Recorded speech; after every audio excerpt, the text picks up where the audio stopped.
20वीं सदी के उत्तरार्ध के में हिंदी लेखन में निर्मल वर्मा का जो स्थान है वो अति महत्वपूर्ण है। और मैं समझता हूँ कि 20वीं सदी के उत्तरार्ध के भारतीय लेखन की बात होगी, हिंदी लेखन की बात होगी तो निर्मल वर्मा के लेखन को हम दरकिनार कर नहीं समझ सकते, उस दौर के साहित्य को। ये इसलिए कि निर्मल वर्मा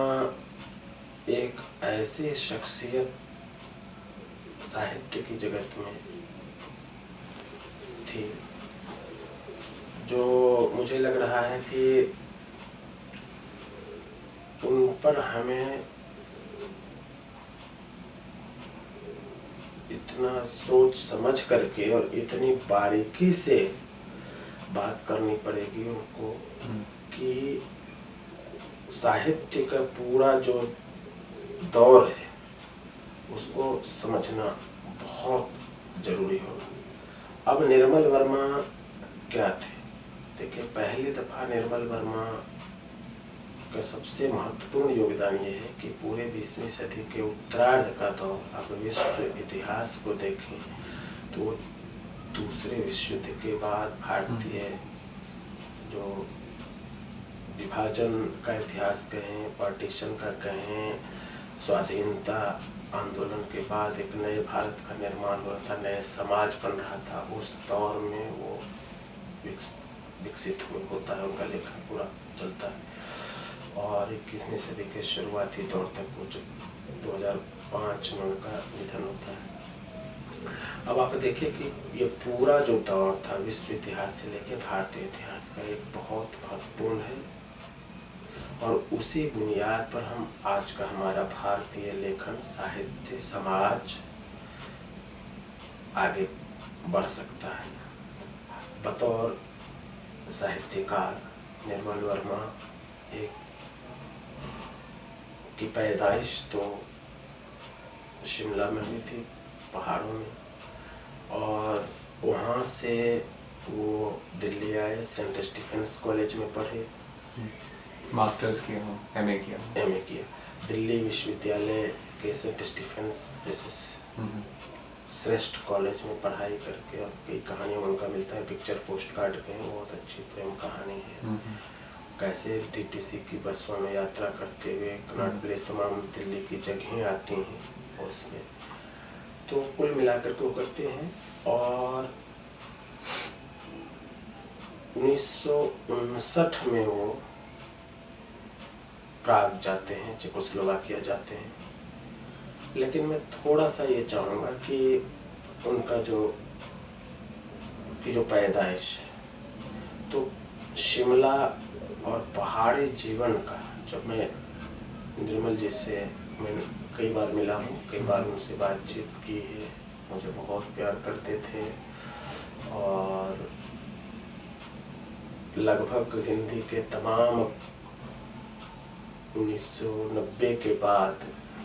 92 के बाद जब मैं लिखने पढ़ने लगा पत्र पत्रिकाओं के लिए, तो ख़ास तौर पर मुझे इंटरव्यूज़ के लिए मैंने लगभग हिंदी के और भारतीय भाषाओं के जो उस दौर के वरिष्ठ लेखक थे सबसे मिलने जुलने, बात करने का मौका मिला, सबके करीबन का सबका प्यार मिला। उसमें मैं पढ़ भी रहा था दिल्ली विश्वविद्यालय में। तो सबसे ज़्यादा आप कहें, मैं एक अलग ढंग की शख्सियत मुझे दिखलाई पड़ी निर्मल जी में। वो इसलिए कि आप देखें कि जब मैं मिलता था, आप मिलते हैं, आप एक प्रोफेशनल काम के लिए होते हैं, आप इंटरव्यूज़ करते हैं पत्र पत्रिकाओं के लिए,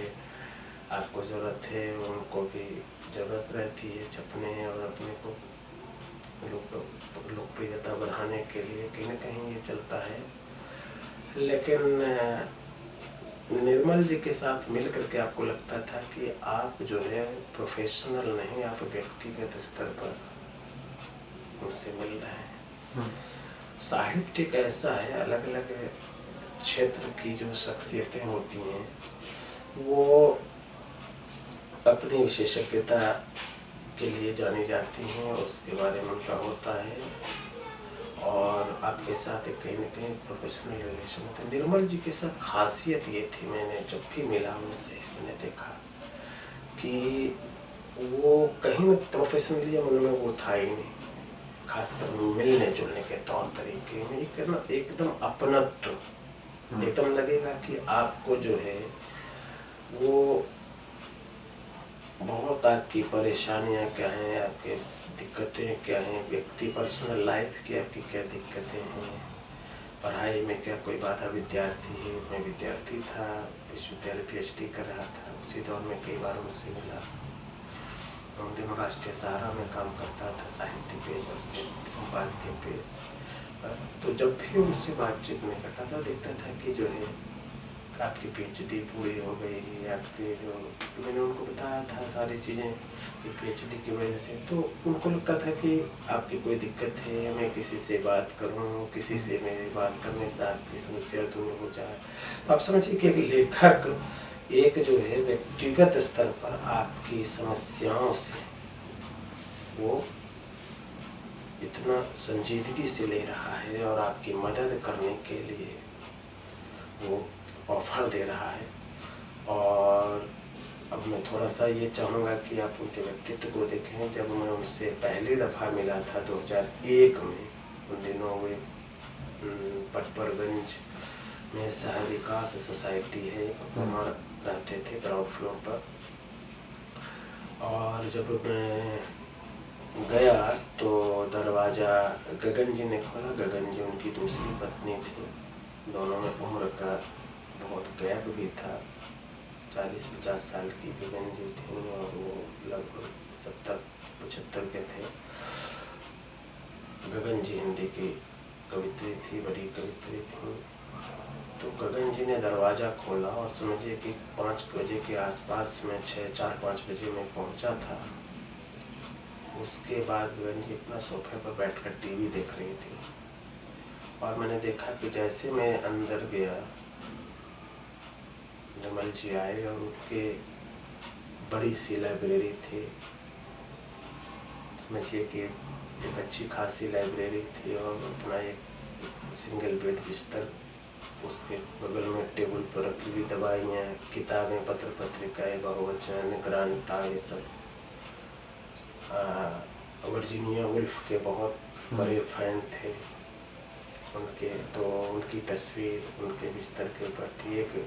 MS स्वामीनाथन जो चित्रकार थे, उनके मित्र भी थे और उन्होंने अपने हाथ से बना करके पेंटिंग दी थी, अपने बिस्तर के ऊपर उन्होंने लगा रखी थी। बेटी की तस्वीर भी लगा रखी थी, तो अपनी बेटी की तस्वीर साथ रखते थे और वर्जीनिया वुल्फ की और स्वामीनाथन की गिफ्ट की हुई पेंटिंग। फिर आगे बातचीत में फिर मैंने देखा कि उनका जो है स्वभाव, कि कभी उन्होंने नहीं कहा आप अक्सर जाते हैं घर किसी के, तो पारिवारिक जीवन में होता है कि हम अपने अतिथि के साथ बात कर रहे होते हैं और पत्नी और इन सब के साथ चाय और ये सब पाने की डिमांड करते हैं। निर्मल जी को मैंने कभी नहीं देखा जैसे खुद जाकर के पानी की गिलास लेकर के पीते थे, पिया उन्होंने और उसके बाद आकर के मेरे लिए लेकर के आए, खुद फिर चाय जाकर के बनाई और अपना और दोनों हाथ में लेकर के आए। और कई बार हमारी 2-3 घंटे बातचीत हुई और जब भी हम जाते थे तो देखते थे कि वो खुद चाय बना करके और पानी की गिलास लेकर के आते थे। ऐसा नहीं कि गगन जी सो रही होती, गगन जी अपने सोफे पर अंदर ड्राइंग हॉल में बैठ के TV देख रही होती थी, कभी उन्होंने लेकिन आवाज़ नहीं दी। तो ये जो संबंधों में अंडरस्टैंडिंग होती है, ये जो लेखक के व्यक्तित्व और लेखन में जो दोहरापन, मुझे लग रहा है कि आप जिस समय में रह रहे हैं, हम लोग सब बहुत बड़ी बड़ी बातें फेमिनिज्म की वजह से भी करते हैं, लेकिन व्यवहार में मैंने देखा, पहली बार महसूस किया विद्यार्थी जीवन में कि इस तरह से भी ये जो सामंती हम लोगों का जो कहीं न कहीं बैकग्राउंड होता है, वो चाहे गरीब हो अमीर हो कहीं न कहीं, लेकिन इस तरह ये चीज़ें हमारे अंदर होती हैं वो पहली दफ़ा मैंने महसूस किया कि निर्मल जी ने कैसे अपनी पत्नी के साथ, आपके गेस्ट हैं, अब तो हम हमारे गेस्ट हैं और हम अपने गेस्ट के साथ खुद करेंगे जो भी है। तो ये उनका बड़प्पन लेखन ये साबित करता है कि उनके लेखन और उनके व्यवहार में कहीं कोई दोहरापन नहीं था। अब रह गई वो ये बात कि पीछे थोड़ा चलें तो सेंट स्टीफेंस कॉलेज से पढ़ने के बाद उन्होंने यहीं लिखना शुरू कर दिया था कहानियाँ, और जब वो प्राग गए वहाँ ओरिएंटल इंस्टीट्यूट, तो करीब 7 साल तक उन्होंने 59 से काम किया, 59 से 66 तक लगभग। उसके बाद वो BBC के लिए लंदन में रिपोर्टिंग करते थे, टाइम्स ऑफ इंडिया के लिए कल्चरल रिपोर्टिंग। लगभग 70-72 में वापस से हिंदुस्तान आए। तो वहाँ जाकर के मुझे लग रहा है कि हम जिस निर्मल वर्मा को जानते हैं वो असली कहीं न कहीं वहाँ जाकर के वो हुआ। निर्मल जी मार्क्सवादी आलोचक, शुरुआती दौर से मार्क्सवादी विचारधारा से पार्टी के कैडर थे, कार्ड होल्डर मत थे, लेकिन वहाँ जाकर के उन्होंने जो सोवियत संघ में देखा कम्युनिस्टों का, और बातचीत में उन्होंने कहा, कई बार बताया, मैंने पूछा था कि मार्क्सवादी विचारधारा से आप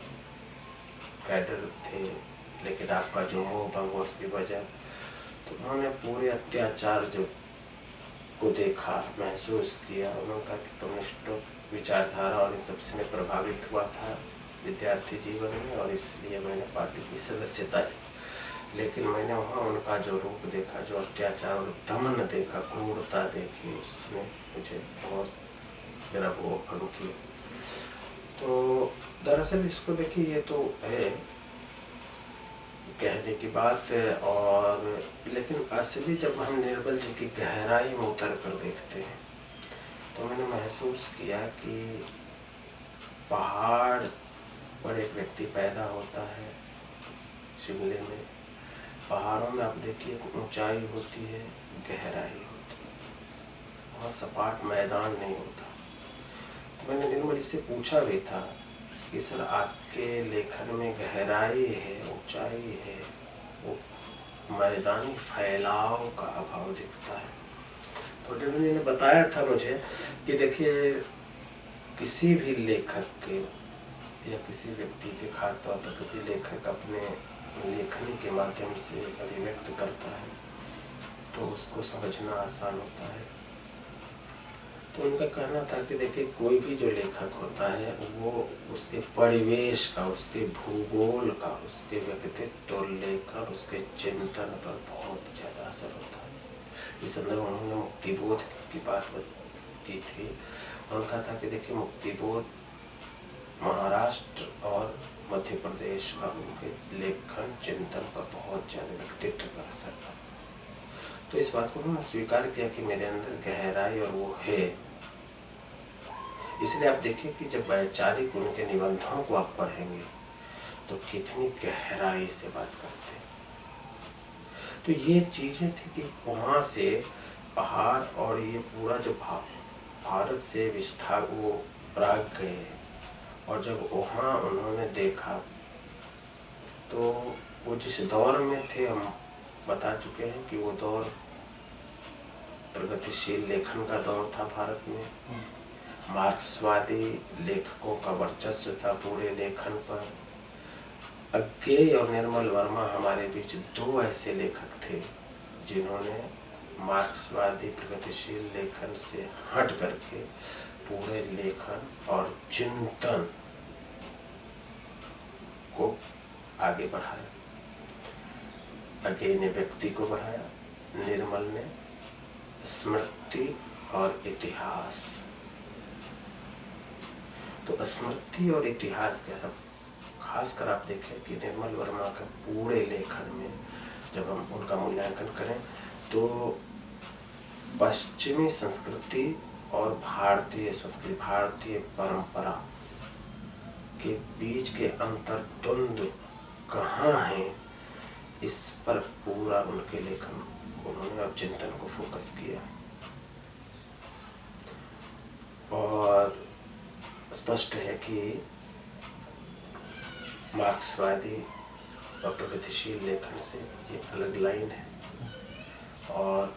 प्राग में उनका जो व्यक्तित्व, जहाँ तक हम समझते हैं उन्होंने, तो जब वो जाते हैं और वहाँ अकेलापन है, अकेलेपन के लेखक माने जाते हैं हिमल जी। उनके यहाँ बहुत मौन है, अकेलापन है, निजता है, चुप्पी है, कहीं कोई शोर शराबा नहीं। जब पूरे शोर शराबे के बीच में इस तरह से अकेलापन, निजता की बात करना, कहीं न कहीं आप देखिए वो टूटा हुआ प्रथम और द्वितीय विश्व युद्ध के बाद का यूरोप, जहाँ एक पृष्ठभूमि बनती है और एक आधुनिक यूरोप खड़ा होता है, तो वही हालात कहीं न कहीं जो है 1947 के बाद जो पार्टीशन का जो दर्द हमने झेला, जो खून खराबा हुआ, और उसके बाद जिस तरह से एक नए राजनीति, नई अर्थव्यवस्था और नए मध्य वर्ग का उदय हुआ, उन सब के बीच में उनका जो व्यक्तित्व बना, तो उन्होंने लगभग उसी को देखा कि यूरोप में कैसे पहली चीज तो विस्थापन। आप समझ सकते हैं कि भारतीय मनुष्य जरूरत से ज्यादा सामाजिक और वो होते हैं, लेकिन वो जब यहाँ से जाते हैं और वहाँ जो अकेलापन और निजता उनकी होती है, उन्होंने कई जगह लिखा है कि जब हम अकेले होते थे काम करके शाम को, तो वो उदासी के बीच में घूमते फिरते टहलते कहीं चले गए क्लब में, कहीं किसी कंसर्ट हो रहा है, कहीं कोई संगीत का कार्यक्रम हो रहा है, तो टाइम पास करने के लिए चले जाते थे। और वहाँ जाकर के समझ में आए ना आए, टाइम पास करना है, और वहाँ बैठ करके चुपचाप अकेले में, जहाँ यूरोप के लोगों के बीच, और ये उसको जो है देखना, सुनना, समझने की कोशिश करना।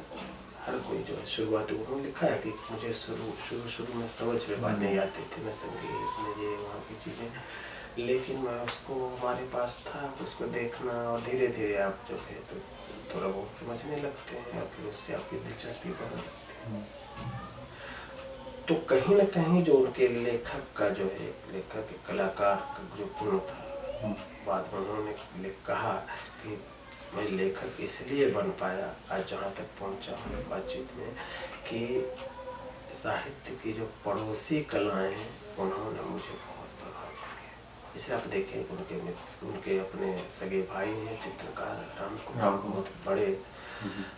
स्वामीनाथन उनके बहुत अजीज मित्र थे चित्रकार, और उन्होंने इसलिए संगीत, चित्रकला, इन सब में उनकी बहुत दिलचस्पी थी, बहुत रुचि थी, और ये सारी दिलचस्पी, रुचि मुझे लग रहा है कि उनके लेखन और व्यक्तित्व को बढ़ाने में, आकार देने में महत्वपूर्ण भूमिका निभाई।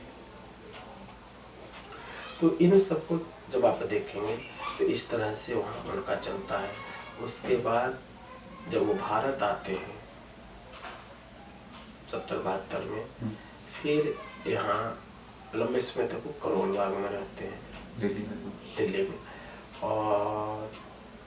90 के आसपास वो सह विकास सोसाइटी पटना में शिफ्ट हुए थे। उसके पहले बहुत ये वो यही थे। यहाँ जब आते हैं तो देखिए कि असली उनका जो परिपक्व हो चुके होते हैं, यूरोप का एक अनुभव अलग होता है, दिल्ली भी काफ़ी बदल चुका है, दिल्ली बदल चुकी है। 1970-72 के आसपास जब प्राग से लंदन में टाइम्स ऑफ इंडिया में कल्चरल रिपोर्टिंग करने के बाद वो आ जाते हैं दिल्ली,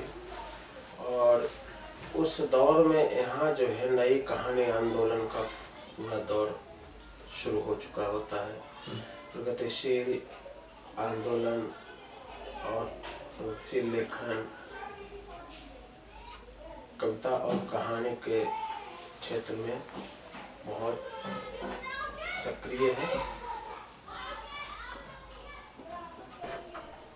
कमलेश्वर, राजेंद्र यादव, मोहन राकेश की तिकड़ी नई कहानी के क्षेत्र में बहुत आगे बढ़ चुकी होती है, बहुत लोकप्रिय होती है। लेकिन नई कहानी आंदोलन की शुरुआत, जैसा कि मैंने कहा कि नामवर जी ने निर्मल जी की परिंदे कहानी को ही बताया कि यहीं से शुरुआत होती है। तो निर्मल वर्मा जब पूरे इस प्रगतिशील और मार्क्सवादी लेखन का जो दौर होता है, विचारधारात्मक स्तर पर भी और लेखन के स्तर पर भी उसमें से टकराते हैं और अकेले उन्होंने, अब उनके सामने चुनौती होती कि कैसे इसको चुनौती दी जाए। अब इस चुनौती को वो स्वीकार करते हैं और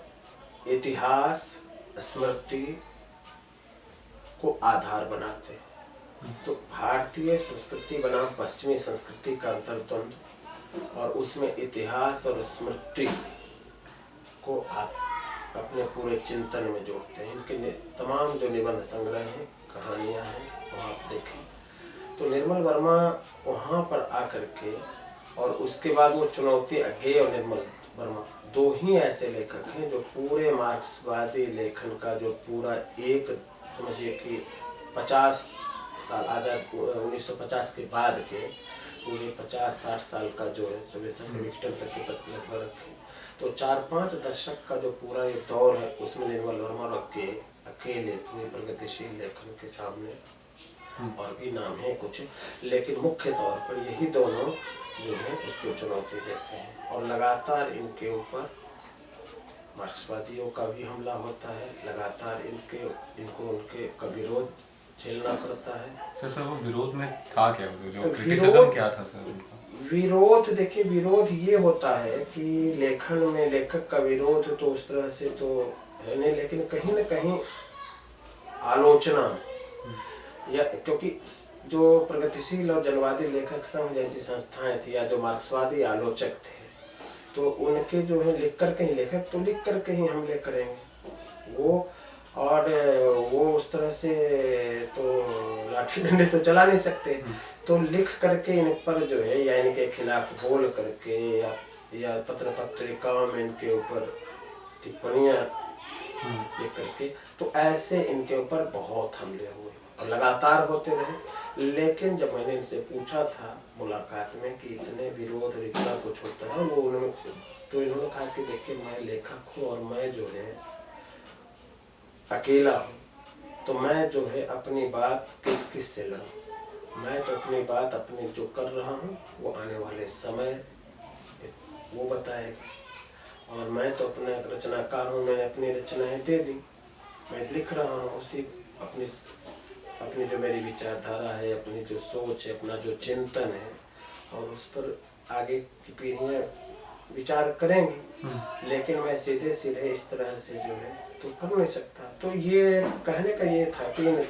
इन्होंने कभी उस पर विरोध को, इन्होंने उस तरह से, इन्हें पता होता था कि कहाँ कौन लोग विरोध कर रहे हैं। अब जैसे मैंने कहा कि विरोध का भी मतलब ये नहीं है आजकल के विरोध, और उस दौर में आपको बताऊं कि नामवर जी मार्क्सवादी आलोचक के शिखर पुरुष थे, और नामवर जी ने परिंदे को पहली हिंदी कहानी, नई कहानी घोषित की थी। लेकिन दोनों दो ध्रुव पर थे, बावजूद इसके दोनों के बीच बहुत मधुर संबंध थे। बल्कि निर्मल जी ने व्यक्तिगत कहा भी था कि क्या मैं नामवर जी से आपकी मदद के लिए कुछ नौकरी के लिए बात करूं क्या। तो इससे आप समझ सकते हैं कि नामवर जी के साथ इनके कितने मधुर संबंध थे। तो रचनात्मक और वैचारिक विरोध के बावजूद लेखक की दुनिया इतनी डेमोक्रेटिक होती है, इतनी लोकतांत्रिक होती है कि वहाँ, और ये होना चाहिए, हालांकि कुछ आजकल अपवाद इसके दिखाई पड़ते हैं कि, लेकिन लेखन की दुनिया में डेमोक्रेटिक हमारा एटीट्यूड रहना चाहिए। और ये मिसाल हमारे नामवर जी और निर्मल जी के बीच के मधुर संबंध, तमाम वैचारिक सहमतियों के बावजूद ये संबंध थे। तो विरोध ये था। अब इन्होंने लगातार जो है व्यक्ति, अकेलापन, मौन, चुप्पी, इन सब को आधार बनाया। मार्क्सवाद के मार्क्सवादी लेखन के केंद्र में जो है मार्क्सवाद जैसा कि हम जानते हैं, और उसमें विचारधारा का सवाल, समाज प्रमुख होता है। यहाँ जो है अज्ञेय और निर्मल के यहाँ व्यक्ति और वो इंडिविजुअल होता है, उसकी चुप्पी, उसके जो है अकेलापन, उसका मौन,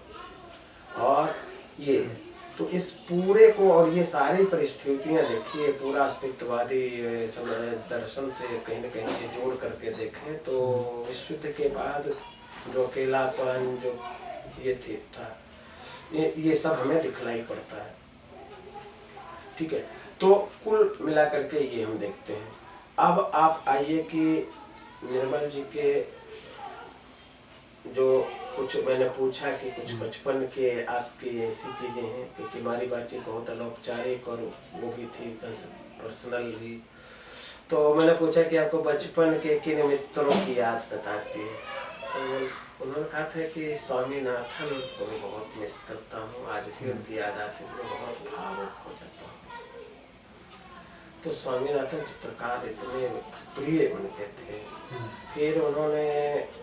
जब मैंने पूछा कि आप जो है, जब मैं पहुंचा था उनके बेडरूम लाइब्रेरी में, तो रखी थी ग्रांटा, बहुवचन,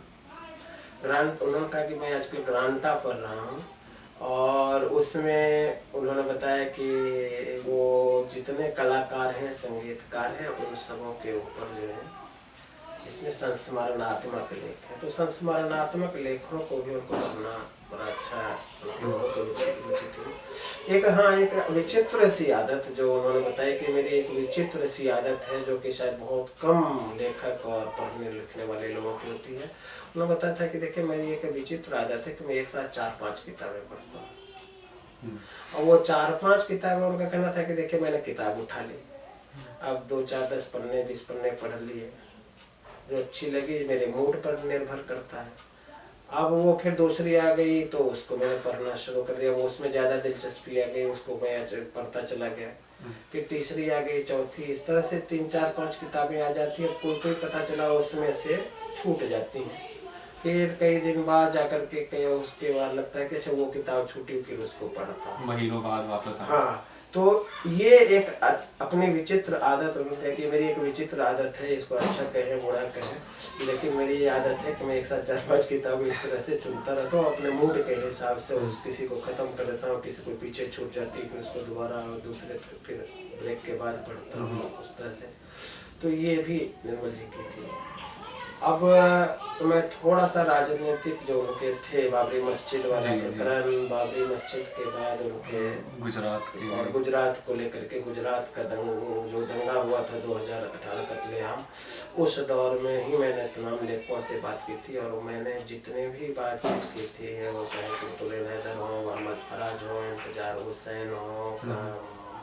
असगर वजाहत हो, कुंवर नारायण हो, मन्नू भंडारी हो, कृष्णा सोहती हो, प्रभा खेतान हो, राजेंद्र यादव हो, निदा फाजली, सीताकांत महापात्र, के सच्चिदानंदन, तो इन सब के से बातचीत के बाद मैंने देखा कि लगभग, और उसकी अगुवाई स्वाभाविक है कि अशोक वाजपेयी की लोग आलोचना करते रहे हैं, आज भी करते हैं, पीछे भी करते थे कलावाती के रूप में, लेकिन मैं व्यक्तिगत तौर पर मानता हूँ कि अशोक वाजपेयी ने कुलपति रहते हुए महात्मा गांधी यूनिवर्सिटी के, और गुजरात दंगे के बाद पूरे कलाकारों और लेखकों को गोलबंद किया, उसकी अगुवाई की, उसके को एक साथ जोड़ करके और गुजरात के दंगे के खिलाफ खड़ा किया। और एक लेखकों का जो होता है कि लेखक सिर्फ लिखने, कागज कलम करने होता है, लेखक को अपने अपने सामाजिक सरोकार भी होने चाहिए, और उस सामाजिक सरोकार को उन्होंने दिखाया, और एक बड़ा आंदोलन, और हो सकता है उसकी सजा भुगतनी पड़ी, क्योंकि एक्सटेंशन या उस तरह से नहीं दिया गया, तो उस कीमत पर भी जो है अमूमन हम देखते हैं कि लोग सत्ता में रह करके और प्रतिरोध नहीं करते हैं, लेकिन अशोक जी ने महात्मा गांधी यूनिवर्सिटी के वाइस चांसलर रहते हुए और केंद्रीय सत्ता के खिलाफ, गुजरात के दंगे के खिलाफ क्योंकि अटल बिहारी वाजपेयी की सरकार थी और इन्होंने मुखर विरोध किया और दिल्ली में कई प्रदर्शन किए। पूरे लेखक, हजारों की तादाद में लेखक, कलाकार सबने प्रदर्शन किया गुजरात दंगे के खिलाफ। तो इस तरह से और ये सारा उन्होंने किया। अब तमाम लेखकों ने मैंने कहा कि बातचीत की तो सबने गुजरात के दंगे को लेकर के अपनी नाराजगी जाहिर की, विरोध किया। निर्मल जी से जब मैंने पूछा तो वो इस पर तो सीधा कुछ नहीं बोले, लेकिन उन्होंने चेकोस्लोवाकिया और सोवियत संघ में कम्युनिस्टों के अत्याचार और जुल्म को लेकर की बात गिनानी शुरू कर दी कि वहाँ उन्होंने ये अत्याचार किया, वो किया, ये किया। तो मुझे कहीं ना कहीं लगता है कि निर्मल जी से, और इसको बाद में भी लोगों ने देखा कि शायद उन्होंने गुजरात के दंगे को लेकर के कभी इस तरह से मुखर विरोध नहीं किया। बाबरी मस्जिद पर भी जहाँ तक जो हुआ था विध्वंस को लेकर के कई विवादास्पद लोग बयान आए हैं उनके, जिसमें शायद उन्होंने इतिहास और इन सब को लेकर के कहा कि उनके भी आए और वी.एस. नायपॉल के भी आए कि इतिहास को दुरुस्त करने की बात, तमाम चीज़ें। तो कुल मिलाकर मुझे कहीं ना कहीं लगता है कि उन्होंने गुजरात और बाबरी मस्जिद विध्वंस के मामले को आँख मूंद ली थी और इसके कारण उन्हें निंदा भी लोग बहुत, उनके आलोचना भी की लोगों ने, लेखक समाज में उनकी उनके साथ की और तमाम, क्योंकि आप देखें कि सबने लगभग पूरा लेखक समाज इसके खिलाफ था। तो आपको क्यों लगता है ऐसा बोले क्या? मुझे लगता है कहीं न कहीं कि इतिहास की जो भी उन्होंने जो भी देखा पीछे, देखिए पूरे उनके व्यक्तित्व पर नज़र डालें तो पहले वामपंथी थे, बाद में उनका बहुमत हुआ और उसकी वजह उन्होंने वहाँ बताई। और उन सब चीज़ों को लेकर के मुझे लग रहा है कि वहाँ पर गुजरात वाली एक घटना, जिसमें स्वाभाविक था कि एक स्टेट में इस तरह से बड़ा हादसा हुआ, सब कुछ तो हुआ, लेकिन कुल मिला करके उनको लगता होगा कि केंद्रीय सत्ता जो है, और कई बार देखा गया कि नया अटल बिहारी वाजपेयी खुद नाराज थे और वहाँ के मुख्यमंत्री को हटाना चाह रहे थे, लेकिन शायद RSS और उन सब के असहमति के कारण नहीं हटा पाए और उनको हटाया। तो बाकी कहीं ना कहीं उस तरह से उसको यदि हटा दें, हालांकि बहुत गंभीर घटना थी, तो कोई उस तरह से उनको नहीं था, एजेंडे तो चल रहे थे तमाम, लेकिन कहीं ना कहीं आप देखें मार्क्सवादी विरोधियों के लिए कुछ उस तरह से बहुत ज़्यादा नहीं था। लेकिन आजकल के हालात को जब आप देखें, मुझे लगता है कि आज के हालात जिस तरह से हैं, पिछले 2-3 सालों में 2014 के बाद जो हालात हैं, तो मुझे लग रहा है कि इनसे निर्मल जी यदि होते तो बहुत खुश नहीं होते, क्योंकि आज के हालात उस दौर के से भी बहुत भयानक हो गए हैं। और स्वाभाविक है कि जिस तरह से विचार एजेंडे के नाम पर, विचारधारा के नाम पर, सिर्फ वे सांप्रदायिकता ही नहीं, आर्थिक नीति को लेकर के भी, आर्थिक नीतियाँ, शिक्षा, रोजगार, जीविकोपार्जन, और उसके बाद जो है ये सहिष्णुता जितनी बढ़ी है और बियॉन्ड नॉर्थ, ये अब आप वहाँ देखें कि कहीं न कहीं इन सब को मिला करके जो माहौल पैदा हुआ, जो असंतोष है, जो बेरोजगारी है, इन सब को लेकर के निर्मल जी बहुत खुश नहीं होते। और मुझे लग रहा है कि कहीं न कहीं आज उनका भी मोहभंग होता, जैसे इमरजेंसी के समय हुआ था, इमरजेंसी के समय बिल्कुल। तो वो बल्कि इमरजेंसी से भी भयानक लोग बता रहे हैं कि आप देखिए बहुत सारे जो है, कमलेश्वर जी ने उनका तीसरा आपातकाल किताब भी आई है और उस दौर पर वाजपेयी जी के कार्यकाल को लेकर के, लेकिन मुझे लग रहा है कि बहुत सारे लोगों का मानना है कि वो इमरजेंसी से ज़्यादा भयानक हालात आज प्रेस मीडिया की भूमिका पर देखिए कि कहीं न कहीं जो है एक तरफा, मतलब सिर्फ NDTV और रमेश कुमार को देख रहे हैं, उसके बाद कहीं कुछ लग रहा है कि सारे मीडिया जो है, जो कि मीडिया लोकतंत्र का चौथा स्तंभ है और उसको होना चाहिए। तो कुल मिलाकर के मुझे लग रहा है कि निर्मल जी में वैचारिक स्तर पर व्यक्ति और समाज का जो द्वंद्व था और इतिहास उसमें उन्होंने इतिहास, स्मृति और व्यक्ति की निजता उसको एक बहुत फोकस किया और एक पढ़े लिखे व्यक्ति, कल्चर्ड व्यक्ति के रूप में, क्योंकि उन्होंने देश विदेश में घूमे थे, शिमला एडवांस स्टडी जो बाद में पद्म भूषण पुरस्कार भी से सम्मानित हुए, भारतीय ज्ञानपीठ और भारतीय ज्ञानपीठ, साहित्य अकादमी तमाम जो हैं। तो हमारे दौर के 20वीं सदी के उत्तरार्ध के जो हैं चुनिंदा लेखकों में थे और एक अलग पथ पर चल करके जो प्रगतिशीलता और मार्क्सवादी रास्ता था उससे हट करके और अपनी पहचान बनाना, उल्टी गंगा बहाना कहीं न कहीं था। और ये इसके बहुत दम था उनमें, चाहे वो चिंतन के स्तर पर भी, अध्ययन के स्तर पर भी, लेखन के स्तर पर भी थोड़ा कम लिखा, लेकिन जो लिखा वो दमदार लिखा। और मुझे लग रहा है कि निर्मल वर्मा के बिना हम 20वीं सदी के उत्तरार्ध के भारतीय और हिंदी साहित्य के इतिहास को नहीं समझ पाएंगे। बिस्तर के सिरहाने एक छोटे से टेबल पर रखी हैं रोजमर्रा के इस्तेमाल की चीजों के साथ अंग्रेजी दवा की कुछ गोलियां। इस बारे में पूछने पर वे सहजता से बतलाते हैं, मैं सिगरेट काफी पीता था, मेरे फेफड़े काफी कमजोर हो गए हैं। इस उम्र तक आते आते सांस की बीमारियां बढ़ गई हैं। दिल्ली जैसे शहर में प्रदूषण अधिक रहने के कारण और दिक्कत होती है, इसे इन्फेक्शन हो जाता था। ये दवाइयां उन बेचारे फेफड़ों को राहत देने के लिए हैं जिनको मैंने निर्ममता से कष्ट दिया था। हमारा शरीर बेचारा हमारे अतिरिक्त चेष्टाओं को सहता रहता है, लेकिन कभी न कभी उसकी हाय निकलती है, जो हमारे शरीर की प्रतिक्रिया है, जिसका सामना करने के लिए हम डॉक्टर की सहायता लेते हैं। मेरी ये दवाइयाँ सांस, छाती का उपचार करने के लिए हैं। निर्मल जी बोलते बोलते खांसने लगते हैं। मैं बातचीत को समेटने के अंदाज से अंतिम सवाल उनसे पूछता हूँ कि आजकल आप क्या लिख रहे हैं। इस पर वे बतलाते हैं, बहुत समय पहले हमने एक अधूरा उपन्यास छोड़ दिया था, अंतिम अरण्य लिखते हुए पीछे छूट गया था। जैसा कि मेरे साथ अक्सर होता है, पिछले 3-4 महीने से हमने उसे फिर से लिखने का प्रयास किया है। उन धागों को समेटने की कोशिश की है जो रास्ते में छूट गए थे। कहना मुश्किल है कि वो किस तरह का आकार ग्रहण करेगा, पता नहीं, मैं नहीं बताता हूँ। मेरे मन में एक अंधविश्वास है कि अपनी कृति के बारे में पहले बताना अपशकुन मानता हूँ, कि बताने के बाद ऐसा लगता है कि हमारी कृति का भेद पहले से खोल दिया गया है और वो फिर कभी पूरी नहीं होगी। मैं बातचीत खत्म कर कागज समेट कर धन्यवाद बोलते हुए कुर्सी से उठ जाता हूँ।